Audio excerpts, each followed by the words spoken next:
Hi guys, Smith Clear. Welcome to race 7 and 8 of the AOR Mini-Season, and today we're in Spa-Francorchamps. Now, the last race in Monaco, we finished 4th in the first race and 2nd in the second race, and it wasn't really eventful, except for we kept bidding it at turn 1 quite a lot. But hopefully it should be better today because it isn't really a hard track. Obviously Monaco, with the barriers being so close to the track, you know, it's easy to make a mistake, but this track, it's not really as hard as Monaco, but it's still got its challenging aspects, like the second sector, for example, the long left-hander of Pouon. But anyway, on this qualifying lap, we're heading down towards the first sector, and we're 200s down on Limitless HD, who is in provisional pole at the minute. Now we're heading down towards the long right-hander of turn 10, and it's very easy to go wide here, but we stay quite tight to the curb. Now turn 11, and we take that pretty well as well, so we're heading down towards the tricky left-hander of Pouon, which I always seem to get wrong. Let's see how we do. Take Pouon, and we take it pretty well actually. We do have to downshift into 5th gear though, which normally you sort of leave it in 6 and lift a bit, but anyway, now coming through turns 13, 14 and 15, this is going to be. And now let's see where we are in the sector second split. We are 3.5 tenths up on our PB, but 200s up on Limitless, so that's obviously the crucial bit, the timing on the left hand side as a car gets out of the way. And now we're heading down towards the bus stop chicane. Let's see, we've got to take this pretty well to get pole. We go a bit too deep, but let's see how we do coming towards the line now. Open up the DRS, and we have done a 45.6, and that lap time has put us in second position. Limitless, look how tight it is between me and him. 1300ths of a second between first and second, and to be honest, I'm not going to lie, I was 2.5 tenths up in sector 1 on another lap, so there was more time to find, but that's, you can't really take anything away from Limitless. It was a really good lap from him to beat me, so you know, I'll take second, best qualifying in the league, so I'm happy with that.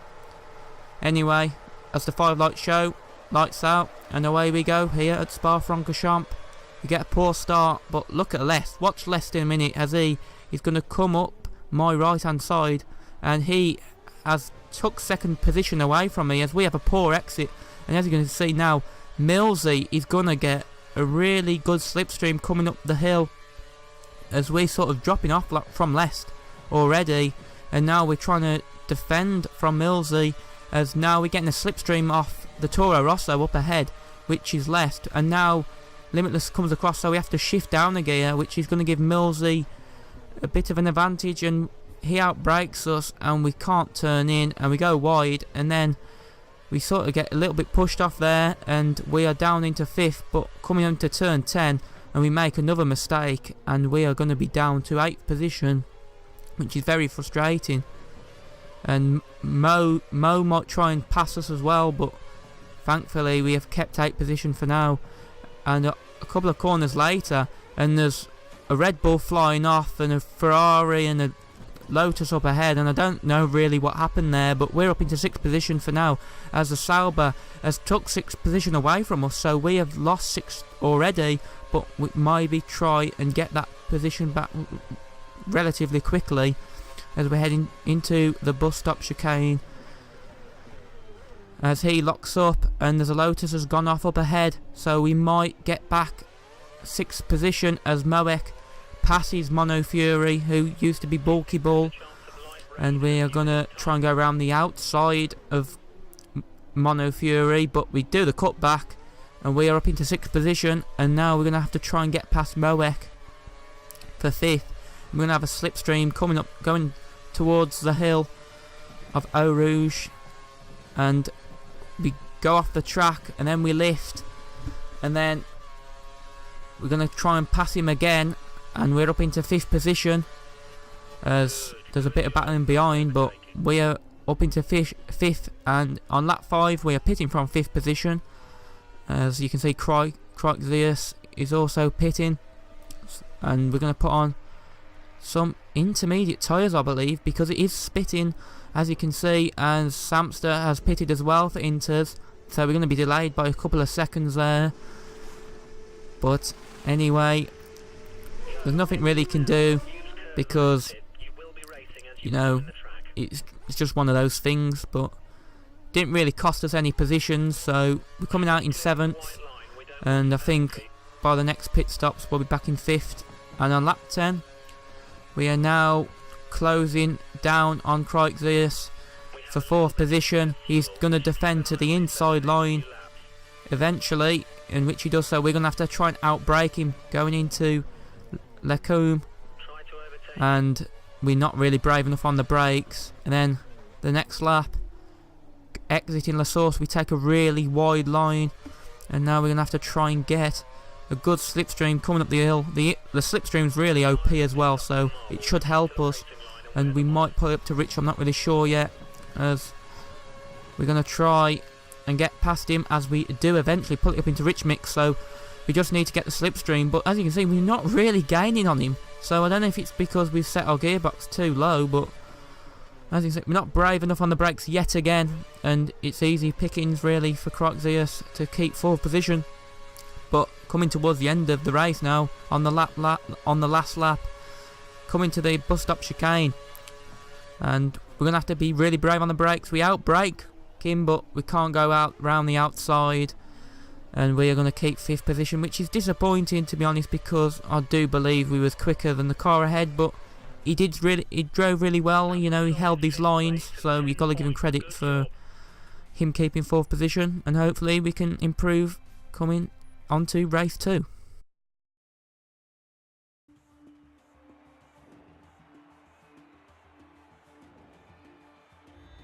So here we are on the grid.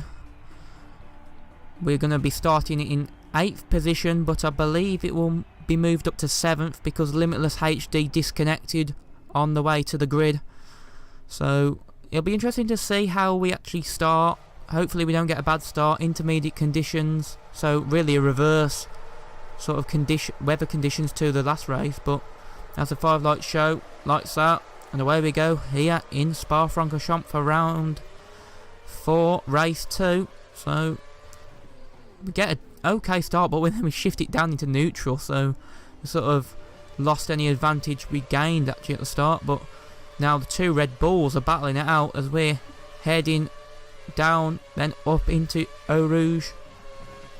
I'm sorry if I don't pronounce that right, but I cannot pronounce that for the life of me. But anyway, coming up onto the Kemmel Straight now, and the 2 Red Bulls are still battling out up ahead as we're just watching the show, grabbing the popcorn and relaxing for a bit. As now Millsy's gone a little bit wide, gets on the curb, it sort of throws him off, and we're up into 7th position. So now we've got to try and pass Creixus, which is going to be hard, as we found out in the last race. But there's a bit of contact, and I've sort of jinxed that. But anyway, I think that was Stubborn Gymnast, and we're up into 6th position. I thought we were going to pass Creixus then, but we didn't, so I'll take that jinx bit back. But we're going to have to follow the Red Bull driver round here through Pouon, as the Mighty Midget gets lag, unfortunate for him. And now lap 2, we're up into 4th position. As you see, Lotus and Mono Fury and Creixus, they touch, and we get 3rd position from Creixus as he struggles for traction in the intermediate conditions. And now we're going to have to try and get past Mono Fury. As you can see, our teammate is up ahead in 1st position, Samster, so he's done another good job. He did a good job in the 1st race, but he's doing an even better job in the 2nd race, as I think Mono Fury touched the wall there. And now we're coming up Eau Rouge now, Eau Rouge, whatever you call it, and we're going to get past him up the Kemmel Straight, and we're up into 2nd position, as Creixus also gets past him as well. I don't know what happened there, but anyway, skipping on to lap 5, and Samster has lag, and which is very disappointing. And on the end of lap 5, we're going to go into the pits. Oh no, we're not. We're just going to spin it inside the pits, and as you can see now, Creixus tries to dive it up the inside, but you know, I'm not having any of that. And we're going to pit now, but we'll probably lose positions because they were right up our rear diffuser when we entered the pit. So they both might jump us actually, because we're farther down the pit lane. So let's see what happens. And yep, they have, both of them have jumped us, which is very frustrating, and I can tell you now, I was really frustrated inside how, you know, I had a 3.6 second gap to second place, and I blew it because I made a mistake on the entry. And I'm not going to lie, I think the pit entry at Spa is probably one of the hardest pit entries, really, I feel anyway, because it's so tight on the entry. But, you know, it's easy to say now as I made that mistake, because we're going to make a really good move around the outside of Moek. So we're going to try and regain the positions we lost through that pit stop mistake. And now on lap 8, Croazia's pit, and as you can see, the track is drying, so these guys have pitted for dry tyres, the option tyres I presume, as me and Samster are staying out on the inters. And on lap 9, sums it up really, this race. We hit the wall, so that's going to cost us another couple of seconds replacing the wing. So, you know, bit frustrating, but we sort of called it way too late. We should have pitted when the guys ahead pitted, but, you know, I thought, to be honest, maybe I could risk it to the end, but I saw the guys behind catching by a second plus a lap in a sector, so I knew it was time to pit. You know, and maybe we'll sort of gain a position or two that we would have lost if we'd have stayed on the inters, if you get what I'm sort of trying to say. But because I think we'd have dropped down to 6th or 7th if we'd have stayed on the inters. And as you can see, Samster has stayed on the inters, and it's cost him a lot. And we have gained 5th position from Samster as he made a mistake on the curb.